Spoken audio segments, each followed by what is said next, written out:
Ahmedabad fee નિયમન સમિતિ દ્વારા ખાનગી શાળાઓમાં ફી અંગે માહિતી એકત્ર કરવા અને વિદ્યાર્થીઓ પાસેથી નિયમિત ફી વસૂલ થતી હોવાની ખાતરી અંગે ડ્રાઈવ શરૂ કરાઈ છે, જે અંગે સમિતિએ શિક્ષણ વિભાગના અધિકારીઓને આદેશ આપ્યા છે કે શાળાઓના નોટિસ બોર્ડ પર ફી વિશેની માહિતી ગુજરાતી અને અંગ્રેજી એમ બંને ભાષામાં પ્રદર્શિત કરવી અને શાળાઓની સત્તાવાર વેબસાઇટ પર પણ તેની માહિતી ઉપલબ્ધ કરવાની રહેશે।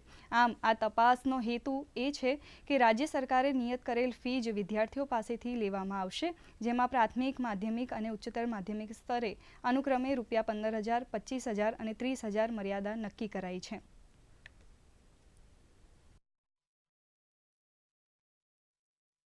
નોટિસ બોર્ડ ઉપર એફઆરસી પ્રમાણે જે એનો ઓર્ડર છે તે લગાવેલો છે કે નહીં, અને જો ન લગાવેલો હોય તો એનામાં દંડનીય જોગવાઈ છે। અને અમે અગાઉ આ પ્રકારે જે શાળાઓએ નહોતી લગાવી એને 10,000ના દંડ પણ કર્યા છે।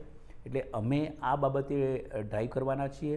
જે શાળાઓની ફી જેમ કે એફઆરસીમાં કેપ નક્કી કરેલી છે કે પ્રાથમિક હોય તો 15,000 સુધી, અને માધ્યમિક હોય તો 25,000 સુધી, અને હાયર સેકન્ડરી હોય તો 30,000 સુધી, એ રીતે 15, 25 અને 30ની જે કેપ નક્કી કરેલા છે તેનાથી ઉપરાંત જો હોય તો તેને એમાં જે છે એ પ્રપોઝલ કરવી પડે છે એફઆરસીમાં। જો એને આ 15, 25 કે 30ની નીચે ફીસ લેવાની હોય તો એને એફિડેવિટ કરવાનું હોય તો એફિડેવિટ પણ કરેલું છે કે નહીં એ પણ અમે ધ્યાન રાખીશું। તમે જ્યારે એફઆરસીનું પોર્ટલ ખોલો છો તો તેમાંથી પણ તમે કોઈ પણ શાળાનો એનો ફીઝનો જે ઓર્ડર છે એ પણ તમે જોઈ શકો છો। અમારી ડીઓ ઓફિસમાંથી પણ મેળવી શકાય છે માહિતી, અને શાળાના નોટિસ બોર્ડ પર લગાવવાનું હોય છે।